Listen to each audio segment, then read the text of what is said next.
So your nervous system is oftentimes very loaded. And when your nervous system gets overloaded, eventually you need to rest. And if you aren't able to transcend and go above the state into states of, again, relaxation, joy, and peace, your nervous system will drop down into lower states, right? Which, again, help you escape those higher activation states. Now, in this case, again, depression, apathy, right? Those feelings of hopelessness, dread, right? And it helps get you out of that state.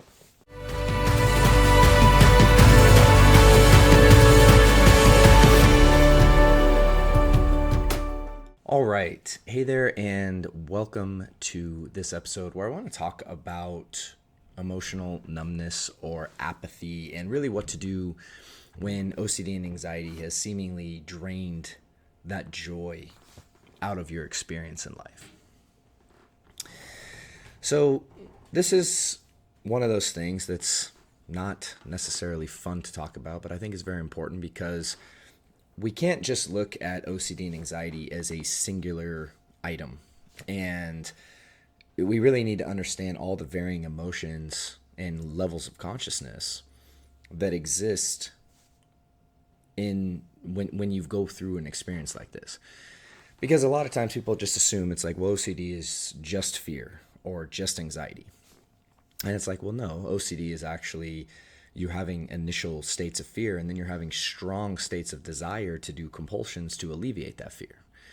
So you have the field of fear, and you also have the corresponding field of desire, and you kind of oscillate between those. And then underneath that, there tends to be a lot of guilt and shame. Feelings of shame and guilt for even having the experience. And then on top of that, you have, feelings of frustration, feelings of, apathy and depression that often set in as a secondary effect. And so the latter is really what I want to talk about today. It's kind of a subcategory of this experience. And this applies really to any real experience when you find yourself in a state of apathy or depression. And I know they're two different things, but they're similar in kind of like the overall state itself. So apathetic is, you just you lose hope. You lose sight of the grander vision for your life. And when you deal with an experience like OCD and anxiety and you're stuck in this loop for a long time, hope can dwindle away. I know this because I've lived it. I see it happen all the time with with clients, people that I talk to that have experienced this, especially if you experience this for months, years, in some cases decades. It's like hope can seem very, very, very distant. And if you're there and that's you, first thing that I guess I want to say is that there's nothing ever really that distant from you. It can just appear distant in certain states of consciousness and certain states of perception. When we're talking about OCD and anxiety draining the joy, what's often happening is you're in this state of fear and desire, and you're kind of going back and forth.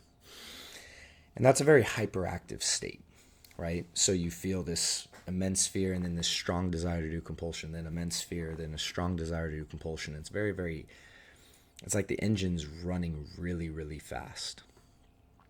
So your nervous system is oftentimes very loaded. And when your nervous system gets overloaded, eventually you need to rest. And if you aren't able to transcend and go above the state into states of, again, relaxation, joy, and peace, your nervous system will drop down into lower states, right? Which, again, help you escape those higher activation states. Now, in this case, again, depression, apathy, right? Those feelings of hopelessness, dread, right? And it helps get you out of that state. So it gives you kind of a break from it. But it doesn't mean that it feels any better. In fact, it often feels a lot heavier. It's just not as active. So what do we do in those states? Well, the whole problem of OCD and anxiety stems from our resistance to emotion. And then so the more emotion we resist, it's kind of like the more layers we create. So for instance, you have an initial feeling of fear. If you resist that, you wind up in the state of desire to do the compulsion to get rid of the fear. You do that enough, you wind up in states of frustration, or you wind up in states of depression, and then you get frustrated about being depressed. And as you can see, like they just kind of have this way of layering upon themselves. So the way out is relatively straightforward when it comes to like the path. It doesn't mean it's easy to do, but it's what needs to be done, and that's to actually feel what we're experiencing. So the reason we drop into these low states is because it will help us avoid the state that we're avoiding. Even if the state is heavier or oftentimes worse, because we're not able to confront that experience, we have to actually, we'll move down. Like, think of it like shifting down a gear in the nervous system to a state that's, again, slower, right? And so in polyvagal theory, right, you have the sympathetic and the parasympathetic, and the parasympathetic being split into ventral vagal and dorsal vagal. And that's kind of what the whole idea is like in the sympathetic nervous system, you're in that fight or flight, and then dorsal vagal, you're kind of down beneath it. So when you are experiencing a significant feeling of heaviness, hopelessness, and you feel like your joy is kind of stripped from you, first thing that I want you to realize is that's just a state. It's not real.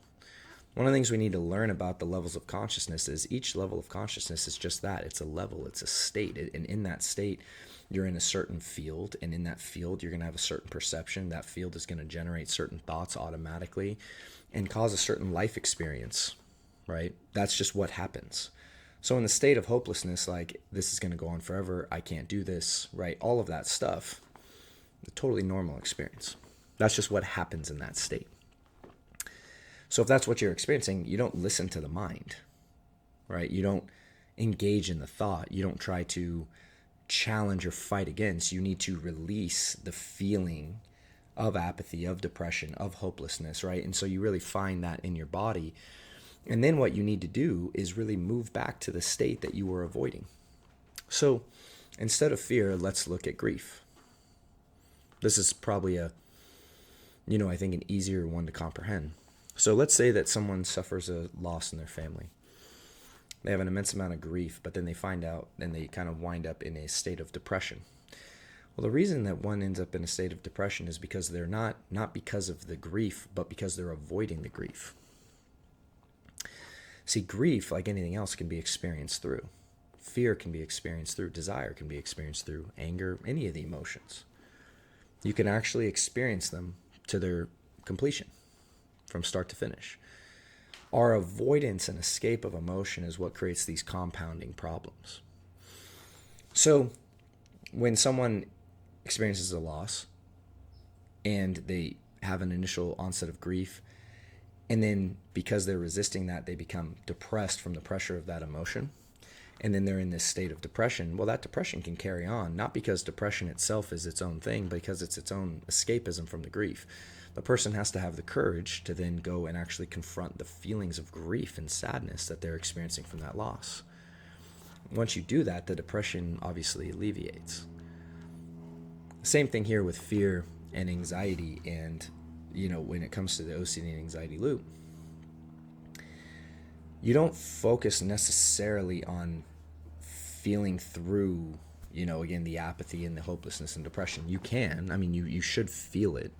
You don't want to avoid it, but you really want to get yourself back to confronting what it is you're running from to begin with. In almost every case I've ever seen with this, depression is always secondary. So getting the person to confront the intrusive thoughts, the fear, and actually, again, confront the fear itself bodily is always the objective. Because one, that lifts them out of the state of depression back into the sympathetic nervous system, or that fight or flight response, but then actually allows them to confront and face that. So you don't work on it from a depression or hopelessness or like joy issue. You understand that, why am I here? And it's almost always because you're resisting and kind of you just wind up in these lower states by doing that. In order to get out of the lower states, you have to go and confront the things that you're running from to begin with. And that really is from a high level perspective how you'd go about doing that. Understand that OCD and anxiety have no power to strip you of your joy or control any aspect of your life. It's your avoidance and resistance of these emotional states that gives them all the control and power, because you don't want to feel the fear, because because you don't want to feel the tension in the body from that.